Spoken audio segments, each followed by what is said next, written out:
Hi everyone, my name is Lisa Vondrak, and this is post number 1 for Multimedia Tools in Education. This is actually the first time that I've had to create a video for a class, so I'm excited to see how this works. The first question that I'm going to be answering is about the different ways that you can determine if your content is allowable under fair use. Basically, my main focus from this was that copyright doesn't automatically mean that you can't use any of the material, but also it doesn't mean that just because we're teachers, we're exempt from copyright laws. There's a fine line that we have to follow, and we have to make sure that what we're doing is legal. Um, in terms of the purpose of using the copyrighted material, is it for an educational purpose? That should be the first question that you ask when you're using some type of media, whether it's online or if it's a video.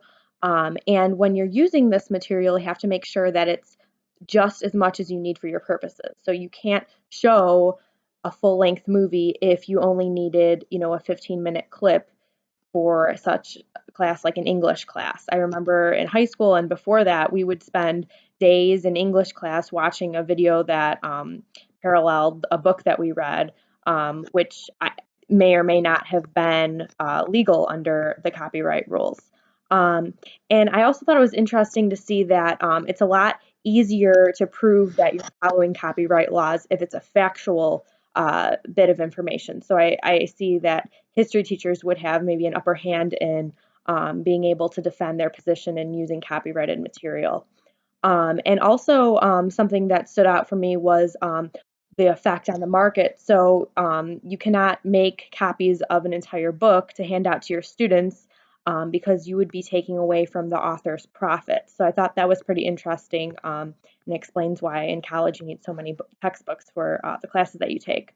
Something that I am more comfortable with is Creative Commons, only because the math text that we use is licensed under Creative Commons, and their type of license is an attribution, which means that we have to give credit to the author, even if we make some changes within the documents that we have from them, which we do with supplemental materials. But it was interesting to see how much freedom we have with being able to edit their text as long as we're giving credit to the author and also showing what we changed so that the students and the readers are aware.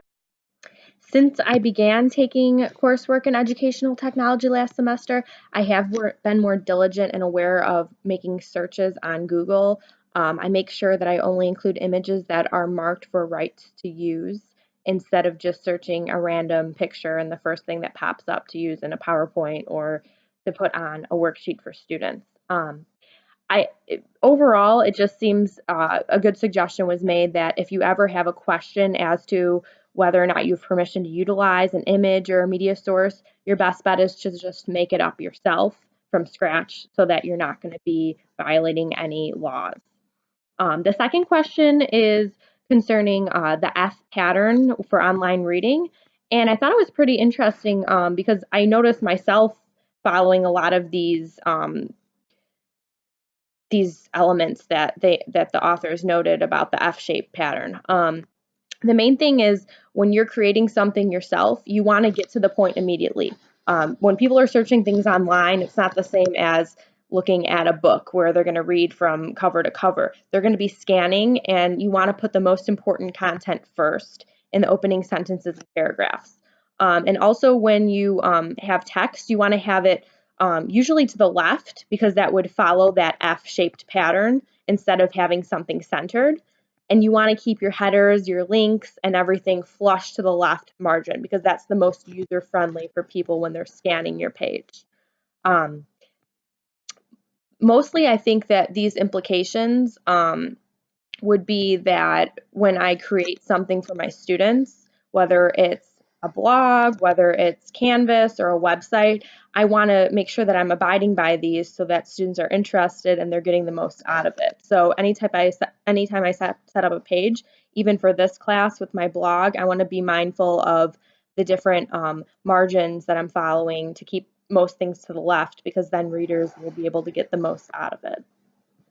Overall, I think that this video creating process was pretty cool, and I think I'd be interested in using it in my classes to see what types of discussions and posts that my students can make using Padlet and using the video recording features. So look forward to reading and listening to some of your videos on our Padlet wall. I hope everyone has a good night.